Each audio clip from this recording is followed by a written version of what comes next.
So this paper is an attempt at a thoroughly contextualized analysis of an image of the drained bog chat moss produced by Thomas Talbot Berry in 1831.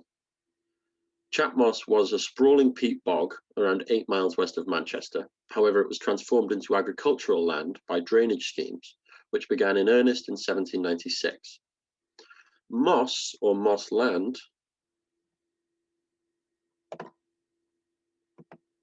is the word used in the northwest of England to describe peat bogs, so named for their distinctive sphagnum genera of mosses, which thrive in the saturated, nutrient-poor environment. Peat wetlands are ecologically invaluable as carbon sinks, today storing twice as much carbon as all of the world's forest. By the late 18th century, these wetlands were maligned as unproductive wasteland under the ideology of improvement, and many were drained and reclaimed. In Lancashire, for instance, 98% of the historic maximum of lowland peat bog has been destroyed.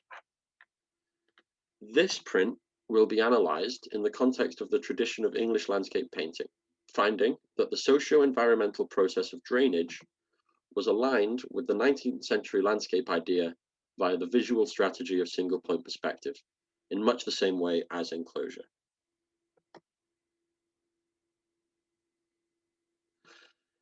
So existing literature will first provide important context on the well-trodden relationship between the social process of enclosure and the confirmation of English landscape painting as a worthy art form. This paper then uses the work of Dennis Cosgrove, a cultural geographer, to hone in on the role of single point perspective in this schema.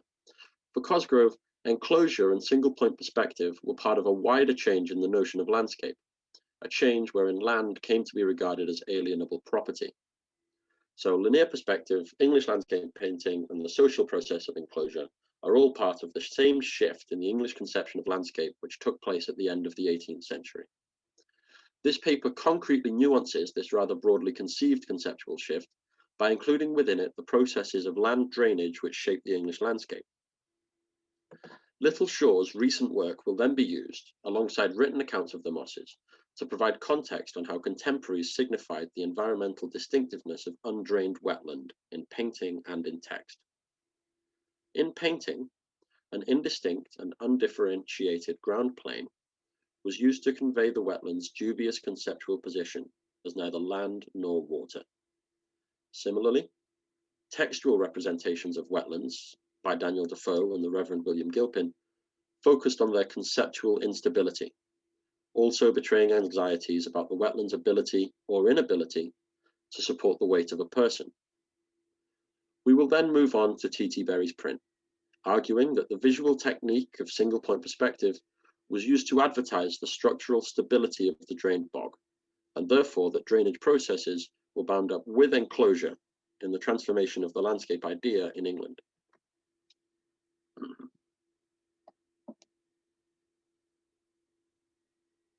So, art history has increasingly seen visual images as embedded in and influenced by the societies in which they are produced. Rather than standing in any kind of superstructural role, images are understood as one medium of meaning production and transformation within the broader discourse. The specific characteristics of images, in terms of their production, dissemination, and significatory traditions, impact how they produce meaning. The impact of parliamentary enclosure on English landscape painting is one of the classic examples of art's imbrication in the broader social world. Enclosure is the process by which tracts of land, previously held in common by local communities, became privatized and enclosed. Though private enclosures had been part of agricultural practice for centuries, broad parliamentary support enabled sweeping national changes from around 1750, without requiring the consent of those with interests in the common land. Commons and open fields, which once sprawled for miles, became enclosed by fences and hedges, transforming England's rural landscape. In addition to impacting the actual fields of England, enclosure also impacted their interpretation, so far as the two can be considered separable. Thus, the ultimately agricultural development of parliamentary enclosure has been extensively implicated in changes in the English landscape and its representation. The period of parliamentary enclosure coincided with the emergence of landscape painting in England as a discrete and acceptable art form. Tom Williamson, writing about the period of parliamentary enclosure, argued that it was no coincidence that landscape painting should have emerged as an acceptable art form in this same period. For instance, Anne Birmingham has written extensively on the relationship between landscape painting and the socio-cultural world of the 18th century.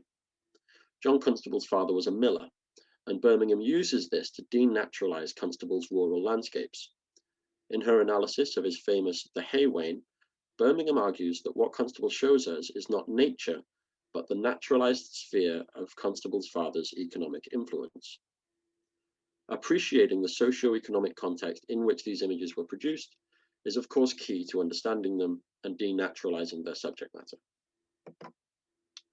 Dennis Cosgrove has written extensively on the relationship between social change and the development of the landscape idea. Cosgrove's key contribution to this paper is his affirmation of the European visual tradition, and within that, linear or single point perspective as an historically contingent way of seeing, which reflected a bourgeois rationalist view of the world, that is, a view of the world which was embodied by enclosure. Single point perspective is a geometrically grounded method of producing images, particularly landscapes, which seeks to replicate viewing a scene from one specific place at one specific time. It organizes the composition around vanishing points, points at which lines which the viewer knows to be parallel appear to converge, as in train tracks. One classic example is Hobbema's Avenue at Middle Harness, where the road and the flanking drainage ditches appear to narrow into the painting, communicating the ground plane's stretch deep into the background. Cosgrove argues that by fixing the observer's location as the only position from which an object can be viewed, perspective offers up space as an appropriated object to the observer. In this sense, the realist illusion of space was, through perspective, aligned to the physical appropriation of space as property, that is, enclosure. In the Avenue at Middle Harness, the linear landscape features are useful in intensifying perspective, providing fixity to the planes of the composition, emphasizing their continuity through apparently three-dimensional space. Elaine Miro puts this best, describing Nicolas Poussin's Landscape with the Funeral of Phocion, arguing that Poussin was seeking to convey the continuity of planes from front to back and the relations between them by means of strongly linear motifs such as roads, undulations, or waterways.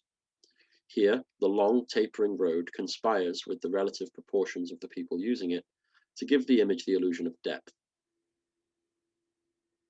For Richard Quaintance, the grid imposed on the rural landscape by enclosure offered important technical opportunities for the landscape painter. By causing features we know are uniform size to seem to taper, a grid pattern imposed by improvement may heighten perspective. Briefly, Ronald Rees has also extended this to the history of cartography, finding that in maps, as in perspective paintings, space is uniform and measurable. So the drainage of land, or the enclosure of land, whether piecemeal or wholesale by Act of Parliament, often also required technological intervention to make the land exploitable agriculturally. In England, this generally meant ridding the land of excess water through the construction of drainage ditches and the widening of existing waterways. Andrew Gritt has written that it is arguable that in terms of land productivity and the effects on the landscape, drainage has had a much greater influence on British history than enclosure. Despite this, drainage has received far less historiographical attention than its twin process. The attention which drainage has received has focused on the fens, and has generally stayed within the evidentiary norms of social history, partly, in my view, to apply modern-day understandings of hydrology without internal inconsistency. Developing an understanding of the cultural and representative components of land drainage is thus a key step in denaturalizing the drained landscape and rehabilitating the peat bogs. Wetlands undercut the deep-seated distinction between water and land. They are, according to Rod Giblett, an anomaly in a classificatory order predicated on a hard and fast distinction between land and water. Vittoria de Palma's recent inquiry into historic understandings of wetlands saw them as a muddy mixture that resisted simple categorization of liquid or solid. When the Reverend William Gilpin visited the East Anglian Fens around the end of the 18th century, he found their resistance to straightforward categorization repellent. For Gilpin, the surface of the fen is so far from reflecting an image that it hardly comes within the definition of a fluid. The mutual constitution of land and water is predicated in part on whether or not they will support the weight of a human being. Land will, and water won't. This classificatory order is undermined by wetlands, which will bear one's weight happily before giving way, apparently at random. When the travel writer Daniel Defoe first encountered chat moss, once again closer to the middle of the 18th century, he found the surface indeed frightful to think of, for it will bear neither horse or man unless in an exceeding dry season, and then not so as to be passable, or that any one should travel over them. Gilpin, now on an encounter with Solway moss in Cumberland, made a similar warning to fellow travellers, warning that the surface of the moss is a dry crust covered with moss and rushes, offering a fair appearance over an unsound bottom. Wetlands resist the dichotomies of stable and unstable, passable and impassable, land and water. When discussing the tendency for ancient fir trees to be found within the bogs, Defoe accidentally brings to light another of the dichotomies which wetlands resist. For Defoe, these trees can be found under this moss, or rather in the very body of it. Defoe's hesitance about whether to describe the trees as situated under the bog or within the very body of it speaks to his ideas, or rather his confusion, about the nature of the bog's surface.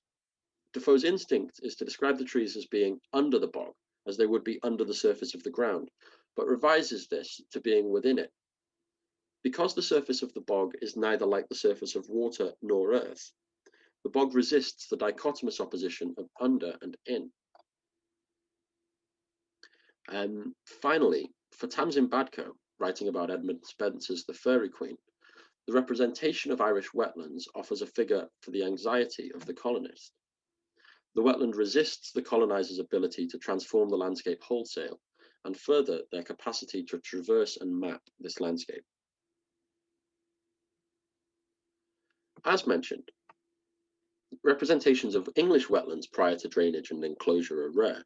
However, wetlands are a key part of the Dutch landscape tradition, and so provide a useful comparator.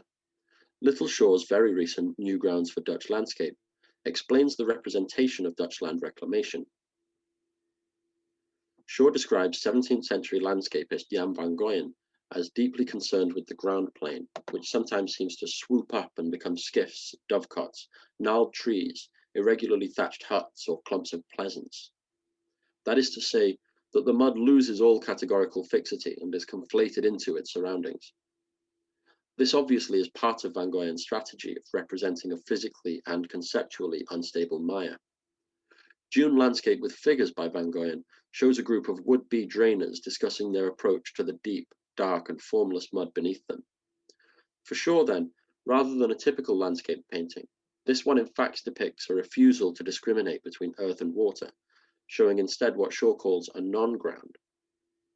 This refusal has an elegant analogical relationship with the process of draining wetland, one of producing differences between soil and water.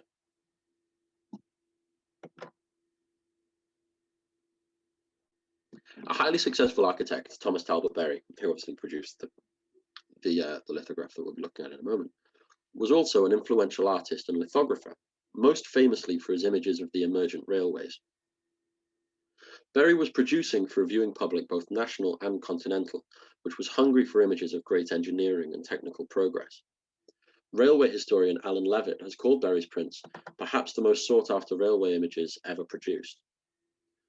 Berry's 1831 series, coloured views of the opening of the Liverpool and Manchester Railway, was sold in two parts, each containing 6 plates for 12 shillings each. As critics have noted, Berry's prints focus overwhelmingly on the works of engineering which enabled the railway, with the trains and the tracks themselves playing a secondary role. The 12 images instead focus on bridges, stations, tunnels, and the visually arresting cutting at Olive Mount near Liverpool.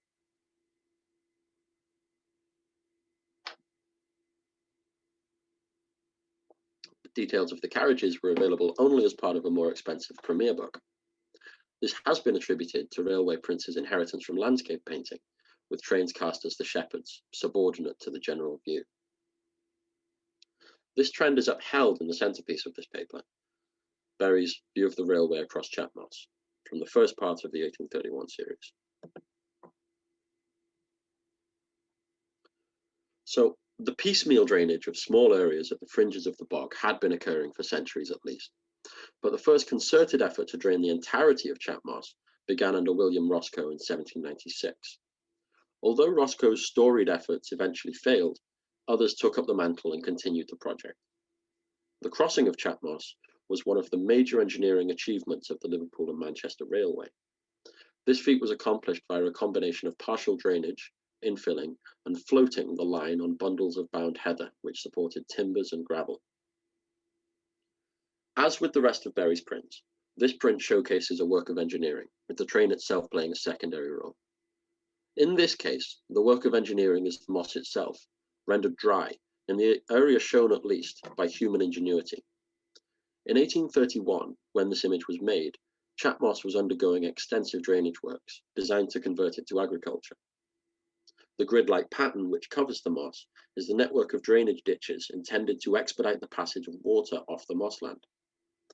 The railway line which runs over the moss advertises its structural integrity. Furthermore, the way the drainage ditches recall the parallel railway lines reflects their identical semiotic function. Ground which can be crossed, which can support the weight of a train, is ground which has been drained. In order to present the drained moss, a landscape, as this grand work of engineering, Berry must promote its structural and so conceptual stability at every opportunity. This is done most dramatically through his conscious deployment of single-point perspective to give the ground plane a fixity in the composition, a fixity in apparently three-dimensional space. So the drainage ditches and the railway lines which they recall promote linear perspective to the point of parody. These lines stabilize and emphasize the ground plane in the composition. The grid pattern, which extends across the surface of the moss, suspends it between water and air. The network of drainage ditches constructed to divide water from land then advertise the success of this elemental division through the medium of perspective. Just as Van Goyen's eloquent refusal to articulate stands as a direct analogy to the scene it depicts, so too does the ditch's compositional role reflect their environmental function. The geometrically perfect grid imposed on the mossland by the drainage ditches symbolizes the epistemic shift in the moss's geographical nature which drainage occasioned. In rendering the mossland passable, the drainage ditches made the moss into abstractly representable space, a mappable space. Tamsin Badco has argued that in Spencer's colonist vision, a reformed island consisted of a plot of geometrically perfect roads and bridges. Berry's print of Chat Moss bears a striking similarity to Spencer's colonial fantasy. Split into discrete tracts and thereby rendered comprehensible, the moss here is represented as conquered. The wet moss presented a terrain resistant to the visual techniques of geometry, perspective, and cartography. Berry's successful application of single-point perspective affirms the moss's successful absorption into a modern conception of landscape. So to conclude, drainage, like enclosure, was linked with the modern notion of landscape via perspective. The representative mechanisms which characterize the enclosed landscape were also seen here representing drained landscape. Thank you.